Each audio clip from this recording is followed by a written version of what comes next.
Ratchet and Clank has one of the weirdest remakes ever. So weird, in fact, that a lot of people don't really consider it a remake. That's kind of where I fall as well. There's enough different to where it feels more like its own experience than strictly trying to relive the original but with updated graphics and controls. Another thing that is pretty different across both games are the trophies. I could have sworn going into this that they had more in common, but apparently not. But which of these games is actually harder to platinum? That's what we're doing here today. Now, frequent viewers of the channel may know that I've sort of already done this in my I ranked every Ratchet and Clank Platinum video, which if you haven't seen yet, you should totally go watch that after this one. But the difference is that in this video, I can focus on every trophy individually in these games instead of needing to worry about placing them against 10 other games. And I can more directly compare the two of them. Now, I want to start by saying that the amount of trophies in a game does not correlate to how difficult it is at all. So the fact that 2016 has 46 trophies, not counting the platinum, while 2002 only has 34, doesn't automatically mean it's the easier or harder one.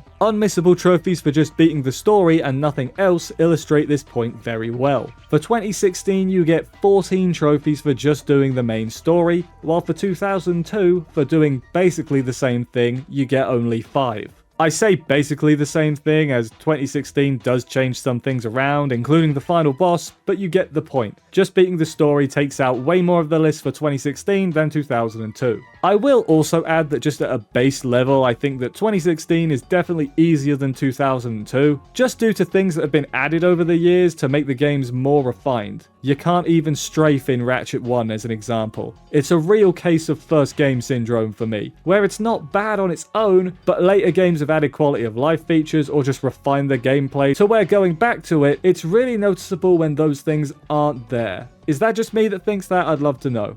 A large part of any good trophy hunt will be collectibles, and these games are no exception. One of them has a lot more than the other, though they aren't all exactly collectibles, but look, I needed a section to put them in, okay, it's fine. We'll start with the ones in both games though. First up, both games have gold bolts for you to collect. These are your more traditional collectibles hidden around the various maps in the game. However, the games don't have the same amount. 2002 has a full 40, while 2016 only has 28, which is weird. Not sure why they made that decision, but obviously it means that 02 will take longer for this specifically. I'm not going to go through all the locations here. You can search them up yourself if you need to. None are super out of the way. Like, yes, they're hidden, but nowhere that feels really unfair to find. The next thing you need for both games is to get every weapon, with the original game also giving you trophies for the gold weapons you can buy in New Game Plus, as well as the Rhino on its own. The majority of the weapons are got by just spending money, so I assume you don't need me to give you tips for this. 2016 also needs you to upgrade all weapons to the maximum. 2002 doesn't have weapon upgrading, which is just another case of the series adding something that's really core to it after the first game.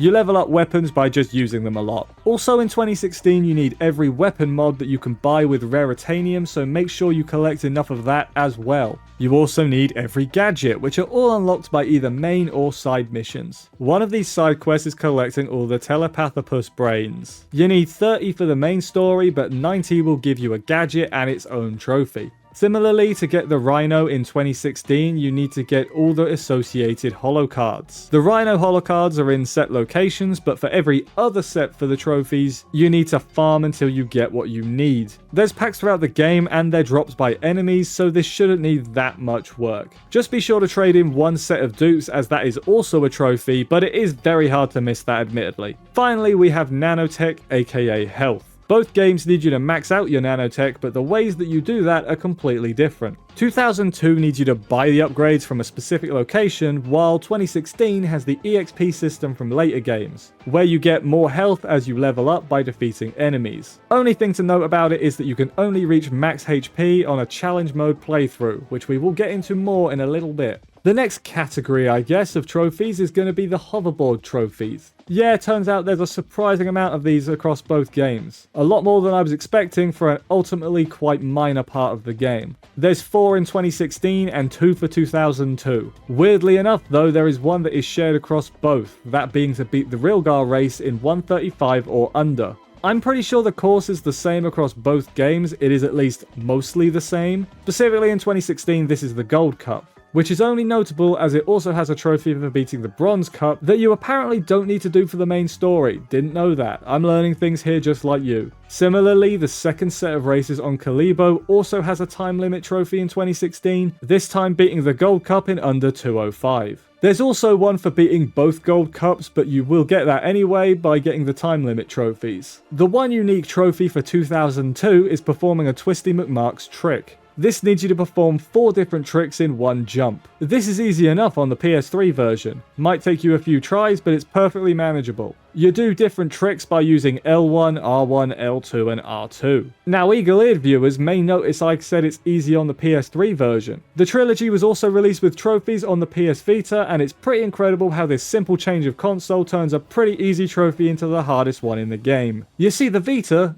doesn't have triggers, so to do the 4 tricks necessary for the trophy, you need to use the back touchpad, which yes, the Vita does indeed have a back touchpad, and this was actually the only time I've ever used it. Anyone who's tried this on the Vita knows how, let's say, finicky the back touchpad is. Sometimes it seems like you should be doing it perfectly, but the game just says no. To the 6 other people who own a Vita, I know your pain. We'll quickly discuss Challenge Mode. Challenge Mode is your new game plus, and the more enemies you defeat without getting hit, the higher your bolt multiplier goes. This is not in the original 2002 game, and in fact I think it's the only mainline game to not have it. There are 2 trophies associated with specifically Challenge Mode in 2016, but of course anything that involves spending bolts is naturally easier with the multipliers in Challenge Mode. The 2 trophies though are for beating Challenge Mode and for hitting the maximum multiplier. Both fairly easy tasks. You know though, it absolutely sucks that the original doesn't have Challenge Mode because it would make one trophy in particular a lot easier. That being to get 1 million bolts. To give a sort of comparison point, the Rhino is the most expensive weapon in the first game at 150,000 bolts. Now I don't know how long it would take to get this in an intended method, but thankfully there is a glitch you can use to do this a lot easier, but it will still take several hours. You basically have to use the decoy glove to clip out of bounds on Rilgar and then maneuver yourself to the hoverboard racetrack. You then get to the part underneath the platform with boxes on it, equip the taunter weapon, and using that should cause the boxes to constantly break and respawn and break again, giving you bolts for every break. Like I said, this still takes hours, and what I did is just leave the console on overnight with something holding the shoot button down and got the trophy for 1 million bolts by the time I woke up. It's probably the worst trophy out of all of these because there is just no good way of getting it normally other than replaying the game over and over again, which is something that no other trophy needs you to do. This last category of trophies I'm going to call the miscellaneous tasks section, but people who know these games are probably aware I haven't talked about skill points for the original game yet. And the reason for that is that all the skill points are miscellaneous tasks. To be more accurate though, every remaining trophy for the original game is an individual skill point, but then you also need to get all 30 skill points for a trophy as well, so they're essentially rewarding you twice, which I've personally never been a fan of. But to be fair, the skill points were kind of achievements anyway before the game got actual trophies. The ones we'll look at for 2016 very much fit the bill for what would have been a skill point in older games, at least most of them, so I figure it makes sense for them to go here as well. Now I'll be honest, I don't want to go through all 30 skill points. They aren't hard to achieve once you know what they are. I will say that the game only gives you the name, so if you aren't looking things up, you'll have to figure it out from the name alone, which is not always the easiest thing. A fair few of these involve destroying ships flying around in the background, which yeah, you probably won't do unless you're screwing around. There's also some for using only the wrench to defeat certain enemies, specifically the Alien Queen and the Elite Commandos on the final mission, so that might be difficult, but the Hyperstrike has always been good, so use that if you can. Sorry if you wanted me to go deep into all the skill points, but they really are all pretty easy. If you're struggling, I suggest getting good. It's actually a very similar story with the 2016 miscellaneous trophies. I mean, break every lamp in the city, that's a fun little task, but difficult it is not. Get eaten in the ocean, you're rewarding me for dying. And my personal favourite, ride the catwalks without moving, literally standing still.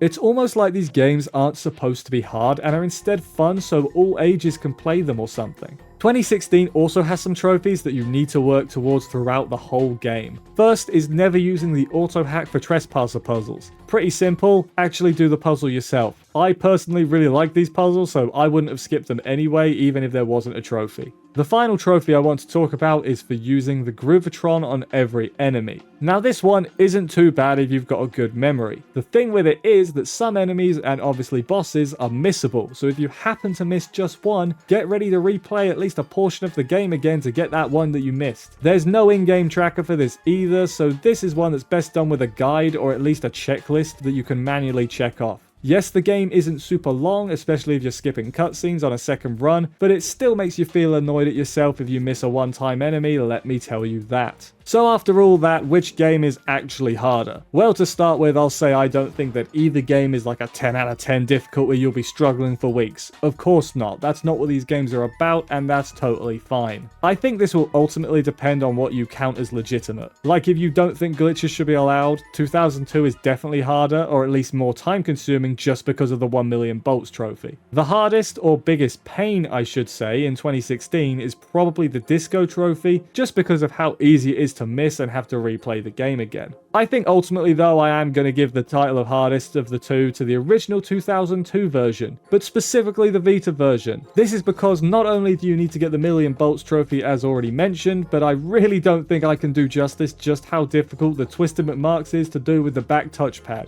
You need to touch a very specific area while also quickly performing moves as well. It's not like you've got any longer than, I'ma say, 5 seconds to pull off 4 tricks. Really difficult. I don't know if there's accessories for the Vita to add triggers or anything, but if there is, that would help, but with just the base Vita, no tool-assisted speedrunning, nah man, just not good. It's the only trophy in either of these games that I would actually call difficult. And that's the video. Do you agree with my ultimate decision, or would you have had it the other way around? Let me know all that in the comments below, and while you're down there, why not subscribe? It's free, helps me out, and gives you easier access to my videos, both old and new. While researching for this video, I found out that people really don't like Ratchet 2016. Personally, I think it's alright. Not as a replacement to the original, but alongside it, it's fine. Thank you for watching. For now though, I'm off, hunt them tropes, and I'll see you next time.